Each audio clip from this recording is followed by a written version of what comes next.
In this video, we are gonna talk about how to start a business as a complete beginner in 11 easy steps everyone can do. I'm happy to share my knowledge and experience with you because when I started my business, I had no idea what I should do. These are the things I would like to say to my younger self to skyrocket faster and take the short road without all the confusion. And I do this from a place of love because I want you to succeed and become the entrepreneur you want to be. We are not gonna talk in this video about registering your business or tax and legal advice. Those depend on your country and require local research. We'll focus on setting up your business fundamentals, creating systems, and making the process as simple as possible. Hi everyone, I'm Elena and I'm thrilled to have you on my channel. If you're watching this video, you're probably an entrepreneur, startup founder, or someone preparing to start a business. I created this channel literally for you because I want to make your entrepreneurial journey as easy as possible. If you're ready to monetize your expertise and fast-track your business, download your ultimate guide on creating high-converting content for free. Link is in the description below. With this said, let's jump into the actionable part of this video. Number 1, use your unfair advantages. The first question you should ask yourself is simple but crucial. What's your offer? What product or service do you actually want to sell? I always recommend to start with the expertise you already have. It is much easier to achieve the level of proficiency required to lead a successful business when you pick a niche and a topic where you already have the experience. Think about what problems you can solve, your skills, or what you're most passionate about. Are you amazing at social media? Maybe you like posting content just for fun, and this can turn into a great business idea for selling social media services. Do you love fitness? Launching a coaching program or selling workout plans could possibly be your thing. Or you have a talent for baking. Open an online bakery. These examples showed you how you can use your unfair advantages. An unfair advantage refers to unique and hard to replicate quality or skill that gives you a significant edge over your competitors. This advantage can come from different sources such as your unique skills or expertise, life experience, a network, or connections you already have. I also consider being passionate about something as unfair advantage because you have much more drive and motivation to do things if you enjoy doing them rather than using discipline all the time. Number 2, nail down your offer. After you spot your topic, it's time to make a market check. The most common reason why business ideas fail is a lack of market demand. Many entrepreneurs develop products or services based on what they think is a great idea without researching whether there is a real need for this product. Without a clear understanding of the target market and its needs, businesses can struggle to attract customers, leading to insufficient sales and ultimately failure. It's crucial to validate your idea through market research, customer feedback, and testing before fully committing. Imagine you want to specialize in creating customized, sustainable packaging solutions for small e-commerce businesses. Currently, the demand for such highly specialized packaging might be low as many small businesses opt for standard cost-effective packaging options. In this case, you might not need to change your idea but your target group. This could mean shifting towards targeting bigger established companies with sustainability policies. Number 3, define your ideal customer. You can't market to everyone and you shouldn't try to. Define your ideal customer. Is it busy professionals, small business owners, big corporations, millennials, Gen Z, people who care about sustainability? Get specific. The better you define your audience, the easier it will be to speak directly to their needs.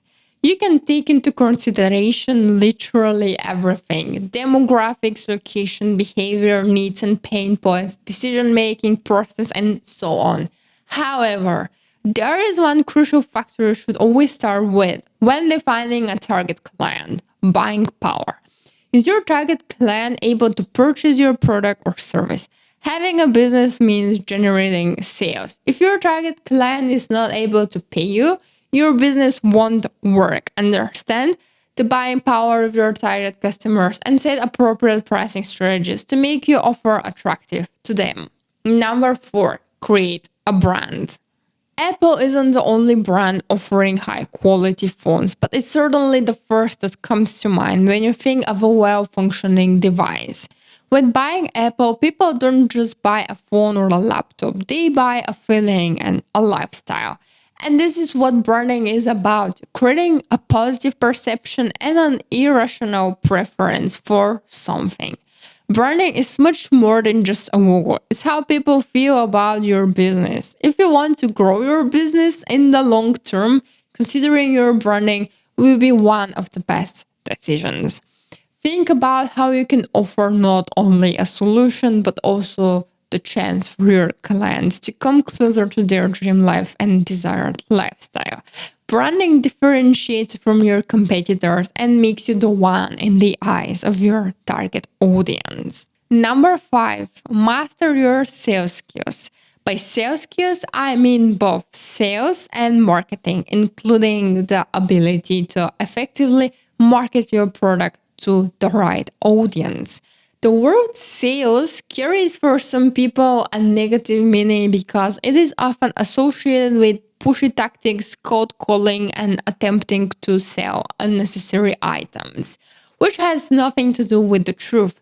Selling means properly communicating the value of your offer to the right audience. Imagine you have the greatest product, but people just don't know about it because you don't want to sound salesy when talking about it. That's why mastering your sales skills should be one of the first things on your to-do list when you are starting your business, because without them, it will be supposed to fail. Let's consider James, a passionate home cook who dreams of starting a catering business. James loves creating delicious meals and has a strong desire to share this passion with others. However, James lacks expertise in marketing and sales. This gap in knowledge makes James hesitant to jump into entrepreneurship, despite having a great product and a clear vision for the business. If you don't want to be like James, start practicing engaging with potential customers, understanding their needs, and learning to close deals. And trust me, if you really believe in what you're doing, it won't be so scary and it will be just fun. Also, create a strategy for how you want to reach new people and create leads. For example, choosing a social media channel to post regular content, creating an email list, or going to networking events. Number 6, keep a strong vision. There will be so many distractions while you're starting your business, so much information and so many possible things you can do. Everyone will try to give you advice, even people who've never tried to do what you're doing. There will be so many gurus with the best idea to start, but all of this is just a distraction. And if you listen to everything and everyone, you won't go that far. Instead, create a vision. Where do you want to be in 1 year, in 2 years, or in 5 years? Do you see yourself as an entrepreneur, maybe traveling and enjoying freedom? Or would you rather continue growing your team and start a big company? The clearer your vision is, the faster you get there. Continue doing your research and gathering information, but also remember to silence all the noise for a while and listen to your inner voice. Also, be very selective about who you take advice from. Never listen to people who are not there where you want to be. Number 7. Learn to make decisions fast. There is one big trap called planning. Of course, it's good to plan things and think before acting, unless planning turns into your main activity. You won't take your business forward by planning, but by making decisions. So don't try to create a perfect plan for your business because it will probably turn out to be different, especially with your first business. Instead, try to make as fast decisions as possible and correct your action as you go along. Of course, there are big decisions for which you should take more time, but for the most small daily decisions, don't overthink, just do. Even if you didn't make the best decision, when looking back, the learnings you get are much more valuable than not taking action when you were supposed to do so. Make decisions quickly based on the information you have, and remember, action beats perfection. Move forward and adjust later. Number 8, learn to be neutral. When starting your business, you should be really objective and not let yourself get influenced by your personal feelings, emotions, and limiting beliefs, which can be challenging because your business is your baby and you put so much energy and effort into it. However, being emotionally involved will prevent you from making the most optimal decision. Constantly overthinking, caring too much, worrying about the worst case scenario, or on the other side, overestimating your chances, being greedy, and overpromising are all actions triggered by a certain emotion. Try to spot your limiting beliefs and see where you become too critical, or on the other side, not asking the important questions. Focus on facts and data. Base your business decisions on objective data and evidence rather than personal opinions or assumptions. This helps you ensure that you make the most optimal choices and develop emotional intelligence. This can help you remain calm even in challenging situations. Number 9, build momentum. After you find a winning niche, spot your target audience, and develop a product with high demand, the next step is to build momentum. If you think that everyone is waiting for your product to come and buy it, this won't be the reality. If you want to launch something, you should first have the momentum for it. What does this mean? People should first be aware that your product is there and exists.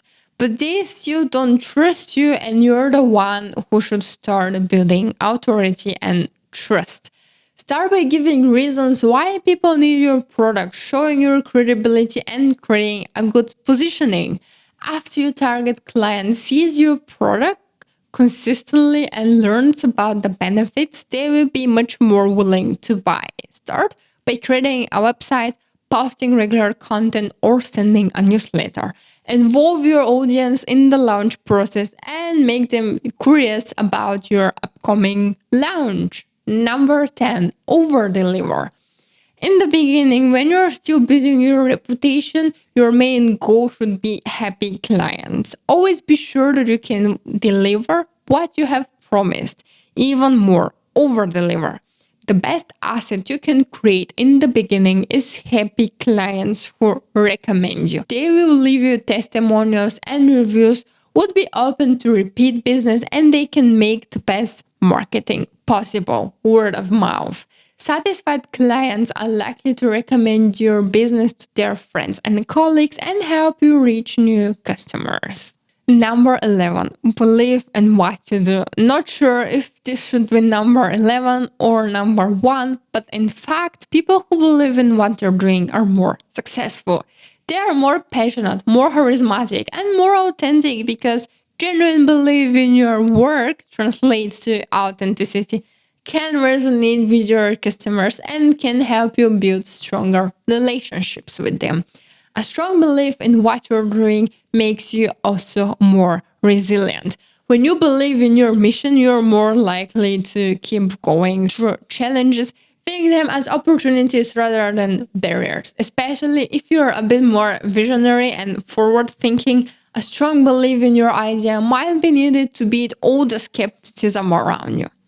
That's it. 11 actionable steps to take your business idea and turn it into reality. If you're ready to monetize your expertise, download your ultimate guide on creating high converting content for free. Link is in the description below. If you want to work directly with me to refine your business idea and create a game-changing strategy, complete the assessment form linked below. I hope you enjoyed watching this video. If so, give it a thumb and subscribe to the channel. Until next time, go out there and crush it.